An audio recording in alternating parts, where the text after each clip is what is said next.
Hi lads, I haven't been in workshops, ladies and gents should I say. I haven't been in workshops since I made that video of just me talking. Because weather's been stunning, you know, and catching up with garden and what have you.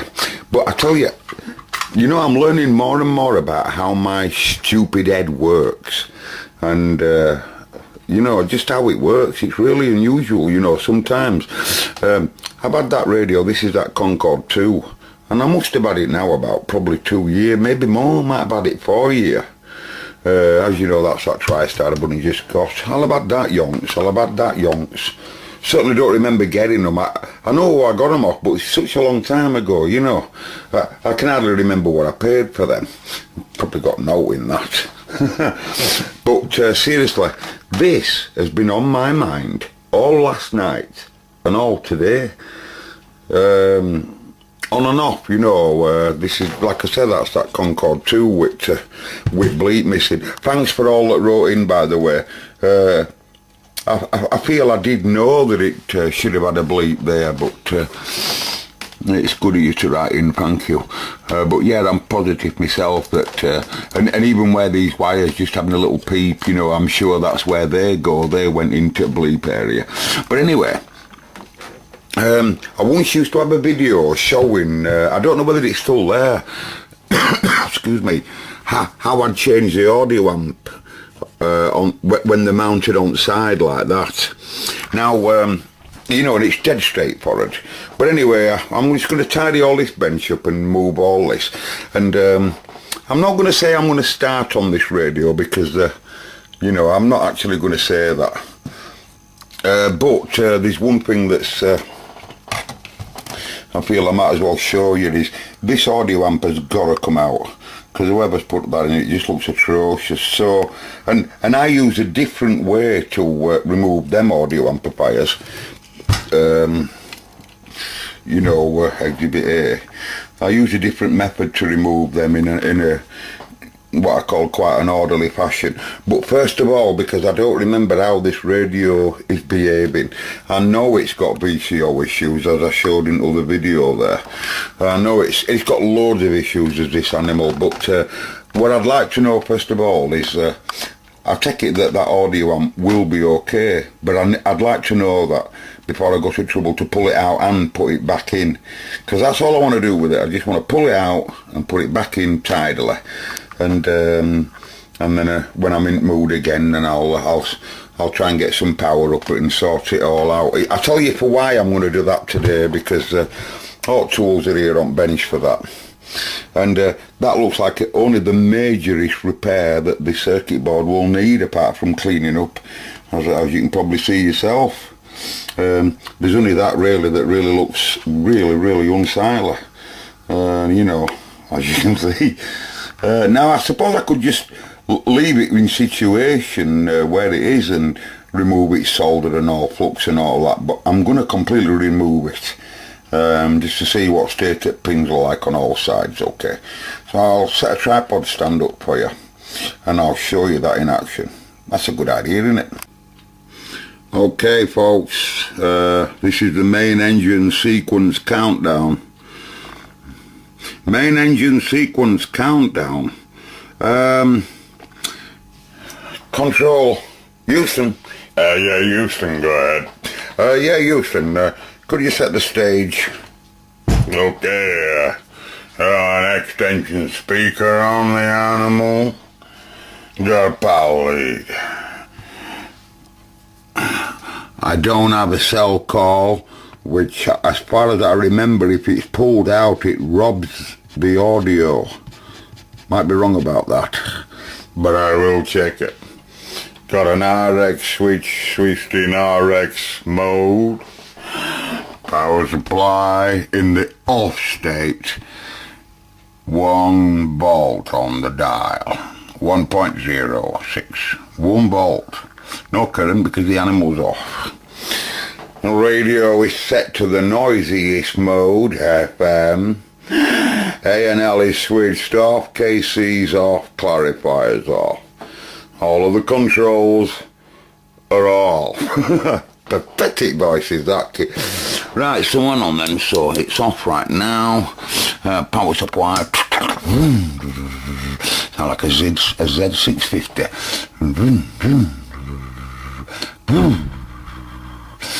Okay, looks like possibly the power supply as it goes through the idiot diode, as some people call it. Always makes me laugh that. Somebody once wrote to me and said, Mark, where can I buy an idiot diode from? Because I've been looking on the internet and I can't find one.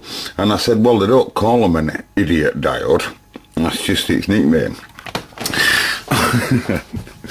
It's just a silicon diode, good buddy. Anyway, so can we start the engine up, please?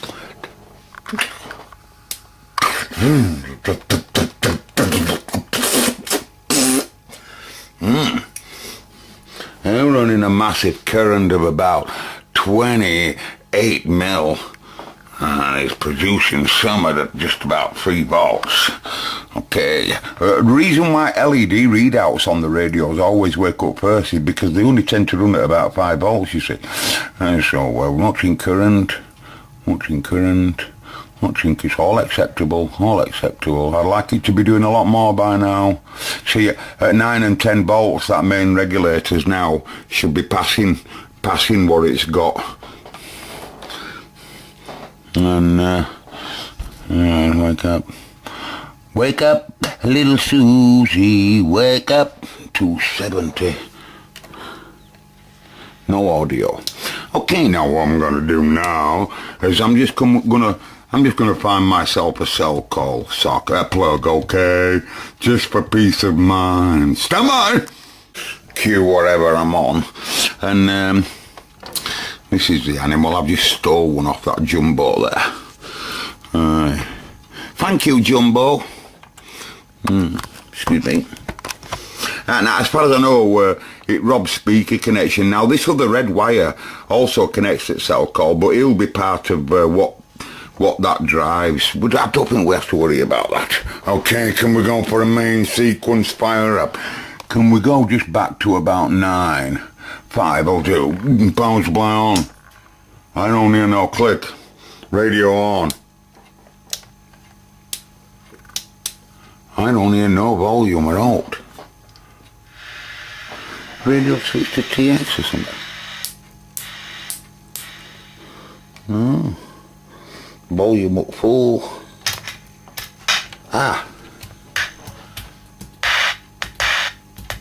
Sound like Squelch is partly on. Could you give me some more titty, please? 13 point whatever. Current's about 300.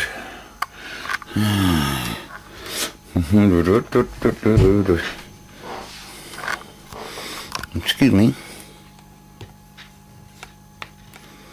I'm just in the assessment.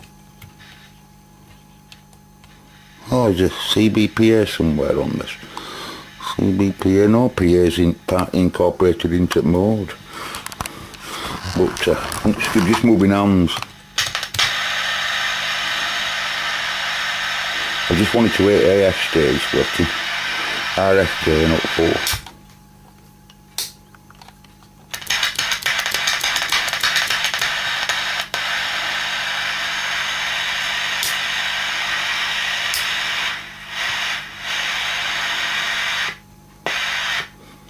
We have a Squelch switch. I'm in FM mode, very, very quiet for FM.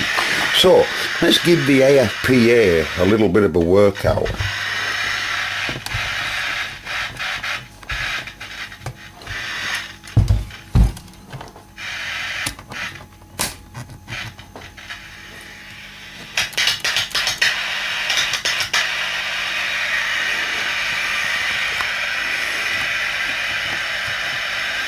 Can't certainly be getting hot at that sort of current anyway.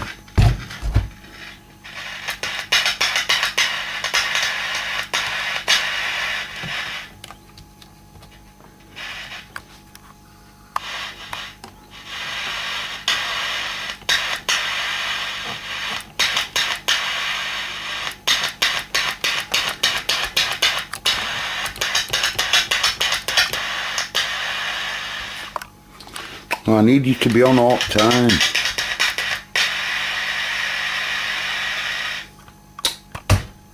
Yeah, but can I swear, folks? Okay, lick finger.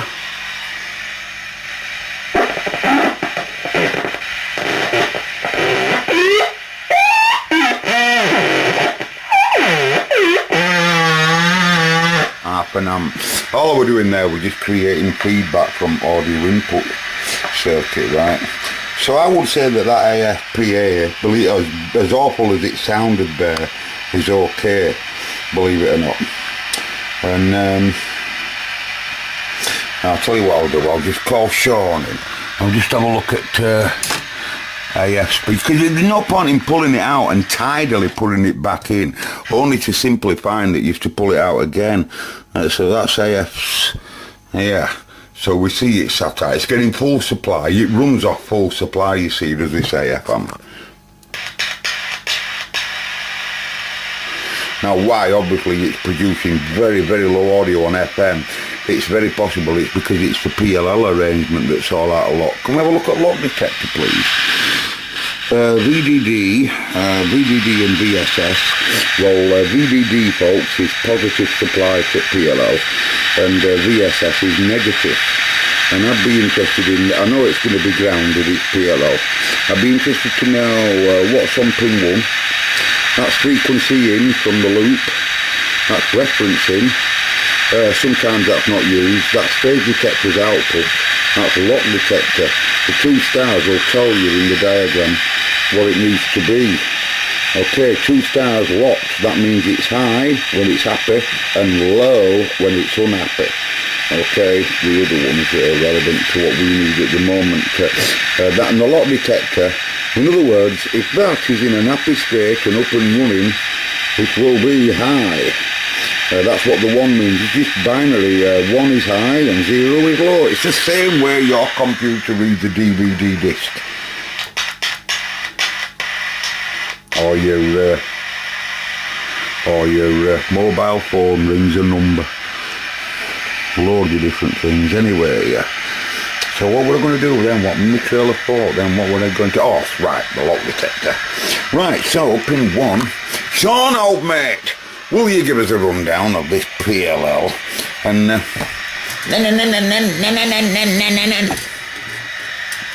you see, this Concord 2, right, lads, will have at some point in its life, and I don't care whether you believe me, will have at some point in its life been someone's absolute pride and joy. I'm happy with that, folks. 5.4 is the perfect VDD supply. 5.4 volts. That's at pin 1. That's in. Happy with that, ladies and gentlemen. Now, forget about its audio coming on and off. I don't care less. Now, I'm just going to have a look at the lock detector here. And that's pin 1, 2, 3, 4, 5, 6. Okay. I'll just get you back again. You're on it there, aren't you? Yes. So 1, 2, 3, 4, 5, 6. Sean says the lock detector's quite high. Now that's really weird. That's really weird.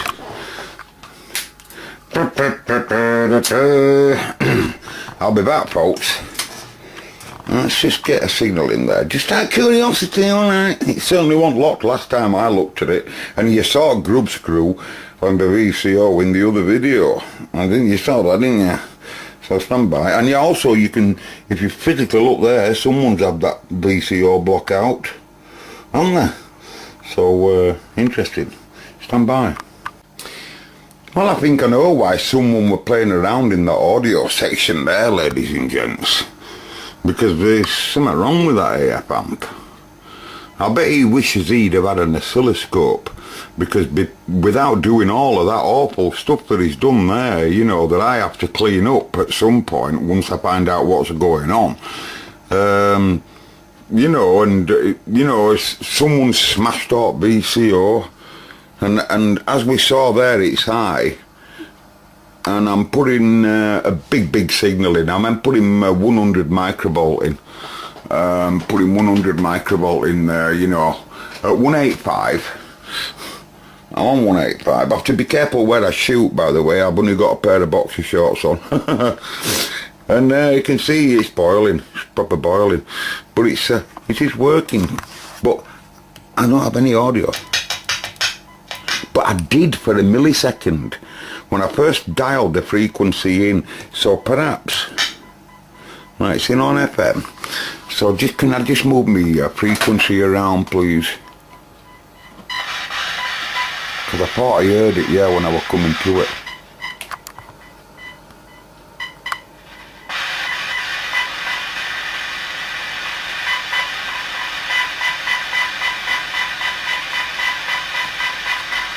$190.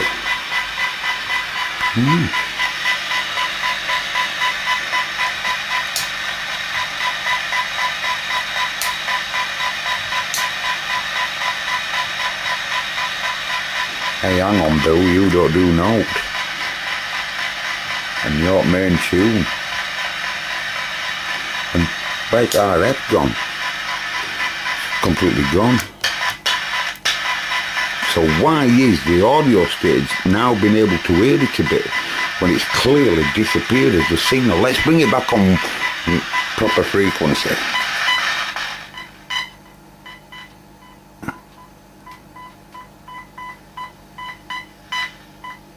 Wow. So, sorry about that, I was off camera. So when I pick it up to absolute, it can't hear it. We're in FM mode. So you know what that is, folks? That sounds like quadrature. Quadrature is off. Let's just watch this. Look at that hungry child, yeah. Can you see? That's a bit scruffy, Vanny lad. You're watching the Vanny in the assess light. I just had the flux on. Can you see a level at 2K? That'll be alright, yeah. And we're in FM mode, right then. Dun, dun, dun, dun, dun, dun, dun, dun.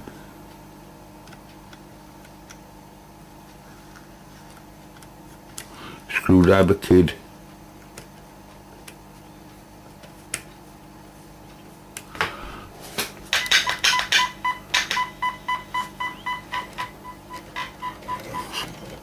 Oh, that's why KC shift won't be working, folks. That's the driving point, I reckon, for KC shift. It'll come off of this switch here. You know, KC shift, it'll come off of there at some point. So it won't have no positive supply. That's just a guess, obviously, at this point. But why aren't this won't scope? But I can assure you this radio will. That's a good sign. So it's just FM detector that's got an issue, or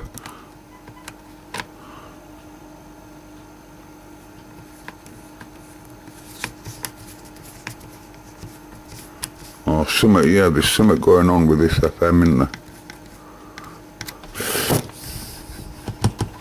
Anyway, not to worry. That's the least of its problems. Okay, let's put some amplitude in then. Okay, amplitude systems. Can we have some amplitude, please? And let's get it. Okay. Set modulation. Set the level. So give us 80%, please. 80% amplitude at 100 microvolts. If you can't hear that, there's something wrong. Okay, let's... RF gain works. Tune obviously won't. Volume's up full. There's something wrong there. I've got full volume.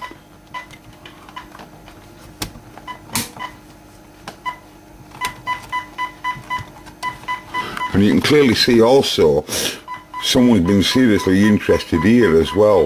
Have you noticed? Right. Someone's obviously had a big problem with its audio stage, haven't they? Now then, why won't it TX? Won't even switch to TX?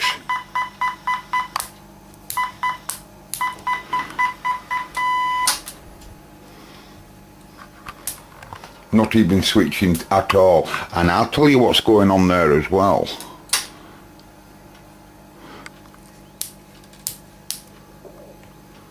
Right, so it's very, I tell you, 29 faults. Right then, on that assessment there, we can clearly see that the PLL is up and rolling, but someone has smashed the slug inside. So the PLL's in a right bad way, the VCO should I say, simply because of that. Where we're going to get that slug? I couldn't possibly let it leave my side like that. So, you know, with its VCO like that. Could be alright for a test radio just to mess around with, you know, but if it's going to be my radio to use, I'm going to have to put a proper slug in there, right? The TX strip not firing up into TX or even switching to TX, I'll put money on it, will be, this could have something to do with it. It probably will want its variactor, TX variactor sorted out, but I doubt it, because it's still running its threshold point state, I would have thought, where receiver is. But it'll probably have a lot to do with these wires here, lads, ladies and gents, because if the bleep circuit isn't actually connected correctly, you see, this relay isn't doing the TX and RX switching as far as I understand. It is, but its main job, why they put that there, is for the Roger bleep in some models. Remember, the Roger bleep has got to have what we call a sustain. So as soon as I let go at mic like that, if I didn't allow the radio to have on transmit time when I let go at mic, just for that small few milliseconds to allow the bleep to be transmitted onto the modulated audio, or should I say for the bleep to be heard on air, it would just get, the transmitter would turn off before the bleep got a chance to fire up. So what happens is, the person operator, when he lets go of his microphone, he sets like a discharge timing state off in that relay and switching circuit. The old circuit senses that he's let go of the microphone, but the relay circuit is held on, if you like, by the charge capacitor. The charge capacitor will discharge in an exact rate as it falls away, and it'll either hold the relay on for a millisecond or two longer, or it'll hold a transistor saturated switch on for a little bit longer, whichever way it does, I can't remember now. But that's the point. But the point is, if them switching wires here aren't communicating, you see, the Roger bleep circuit, that little board, he's got to be told when TX is over. Because he will then produce his 400 Hz tone or whatever, that little bleep. In reality, it's just a duh, right? That's all it is, a duh. You know, a modulated tone that we could set up on audio generator to show you. But the point is, it's only told obviously to run for a very short period of time. And every time Mike's let go, every time you're keyed up, that circuit's charged back up again. The audio oscillator switched off in the bleep circuit, but the TX hold-on circuit, if you like, is charged back up again as soon as you key your mic, waiting for you to let go. As soon as you let go, bleep circuit gets told to produce the 400 Hz tone, for example, at the exact same time as the hold-off circuit is discharging. And one of these wires here will also carry the audio output from the bleep, the 400 Hz tone, into the mic circuit. And whatever mode you were on then, up or lower, FM, AM, it'll get modulated into collector stage somehow. Whether you're on FM, it'll modulate, it'll deviate the VCO area, or however that deviation works on these. I think deviation on this Concord, I think they deviate the not sure whether they deviate the loop oscillator or the carrier oscillator. I can't remember anyway, it's not the point. So I reckon these wires could have a lot to do with why our audio strip ain't rolling, but it's possibly doubtful. I'll tell you for why. Because it's possible that someone's stolen this Roger bleep because he fancied it, right? Because some multimod had them stolen, you see, and an original multimod person likes to have his bleep. If he's an international man, he likes to have his bleep, like a Cobra man would like his bleep. So it's possible it was brought down at some point, couldn't get it going because of audio thing, and he stole the bleep circuit. Okay, I really don't know. As the person that's got to get this Concord, it's in my mind all the time now. So I'll post this up to you, ladies and gents, and now you know roughly what it faces. We've had a small assessment of the animal. I suppose I should pull that audio amp out for you now, shouldn't I?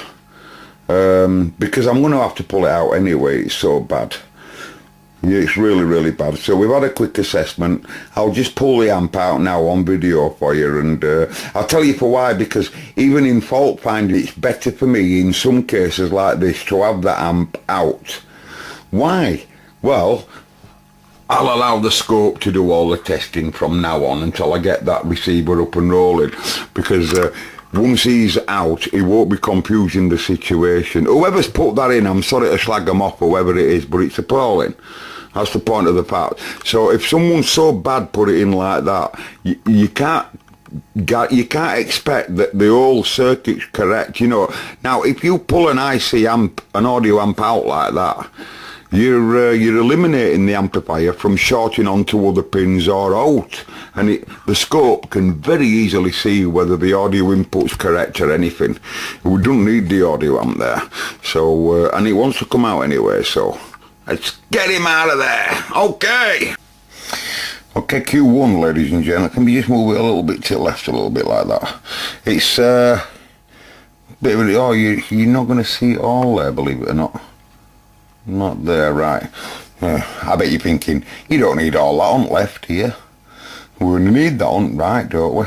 Right, so I'm going to try and be brief, because I'm not sure on how much space this camera's got left. There's hundreds of videos in here, and it's got to come out, it's got to run out of space soon enough. It's got a 60 gig hard drive as this camera. Okay, ladies and gents, so today I'm going to use some solder braid, alright? Look, it's running out. You look in previous videos, you'll see how big that roll was. It hasn't got long to go. We've got some new in stock though. Anyway, so on some of these shots you're not going to see, because my hands will be where, because I can't get to view the monitor just at this time, right? But you'll see. Now, first process I do is I like to make sure that I've got all my wires out at way. A lot of people don't take this care to move them out at way, and they end up scorching them. And there's no that looks worse, right? Now, I'm moving this wire out of way because, well, you will see. So stand by. Some of these shots, like I say, lads, you're just not going to see. Right? But I reckon you definitely won't see them, so I'll come from backside. God, bloody hell, this 8 ton of solder on these. Now, it's a common thing to keep cutting your braid away. You don't want too much of a trail left on your braid, because it alters the temperature of your iron, and for this job you want your iron to be red hot. You know, we're not really, you won't damage this audio amp by this sort of temperature. So I'm just keep cutting my access off. Oh. And then trying to get right down and make sure that I'm getting both sides at but I'm not scratching up to it, look, folks, right? I'm pressing the braid down directly on top of it, more or less, on the back side and the front side, but I'm not trying to move the braid across the print in any way. This will scratch it immediately, right? So I'm just like pressing into it just slightly. I don't know whether you can see that, right? Now I'm going to have to block your view now, folks, because I really need to do the same on the other side. And you'll, I'm sorry about that. Pin 1 looks smashing. Pin 2 gets the vote of approval. Pin 3 looks smashing. Pin 4 is a bit clubbed up with the 2 pins, but I think she's come out of there. Isolator's coming off my wire cutters. Lovely. Now then, pin 5 looks like he's got a bit of debris on both sides, and it looks like his track is quite weak on pin 5, I think there. His track looks like he's slightly damaged, is it? Possibly. We can usually cover it up though near an audio amp because there's that much pad, usually. Okay, one more pin, ladies and gents. Stay tuned, we've got a whole big half hour left to go. Right, so they look reasonable. Now you'd think I'd go for pulling the amp out now. No. We must remove the regulator. Let's move these cell coil wires if you don't mind. Danke. And we must move this regulator at the same time. And any more blowtorch soldering that you see in that regulator area would be a good idea. Like these 2 pins down here. Looks a bit scabby. Okay, nearly there, ladies and gentlemen. Stay tuned, we've got a whole 28 minutes to go. Okay, not happy with that. Hey, I went to Tip today, folks, to take all my grass rubbish to Tip, and I was heartbroken. There was a fella at side of me, and he was putting stuff in Tip, folks, that I would have never have took to Tip. And when I brought the TriStar back home, a friend of mine was just walking up the road, my mate Dougie. Right, he was just walking up the road with my mate Dougie. I'm undoing the 2 side screws now that hold the heat sink in at, on one side at the chassis, right? And Dougie come back and saw me pulling lawnmower out. Tried to buy the lawnmower as it was before I'd woke it up. I said, no, I don't want to sell it. Do you want to take a tenner for that mower right now? If you don't know what I'm on about, you people watching, right, there's 2 screws on the side on the old heat sink, folks, and then there's this clamp screw here, and I undo this clamp screw in an orderly fashion. This will have a washer on it. Won't have a dryer, it'll just have a washer, right? And I said, no, I don't want to sell it. I've had it given, and when you get stuff given, you don't want to sell it. Now watch this, folks. Okay, and that's the easiest way, you know, and you can see the regulator there, you know, all in one, and then you can see that it's the right number. It looks like a new device does that to me, because the original device, you can just tell that's a new device someone's put in there. Someone's been trying to fix this, folks, I guess. Right, so I'm just going to leave the amp at one side, and then I'm going to hold the camera back in my hand in a moment for you, because I want to look at these prints, if you don't mind. And anyway, Dougie tried to buy the mower off me, and Dougie says to me, as I was pulling the TriStar out, Dougie says to me, I didn't know you were into radio, Mark. Let me just get rid of the camera. Oh, I should have the tripod stand. I didn't know you were into radio, Mark. I says, yeah. Big bloody massive aerial up, I don't know how you don't know. I says, yeah. He says, oh. Well, he says, at bloody work. He says, at work, other day, he said, I was cleaning, what they call it out, this part of cupboard or something out. And he said, and, radio, lads used to have alt radios in cabs and what have you, and he said, and there were loads, he said, I took to Tip. And he said, and I just took them straight to Tip. I could have smacked him. I didn't ask him what it were. It's no good rubbing salt in your wounds, folks. I don't want to know what the radios were. You didn't see a right lot of that, did you? I told you there was some print damage there. Anyway, let's get this on, or else I won't have none left. And then we'll show you this area.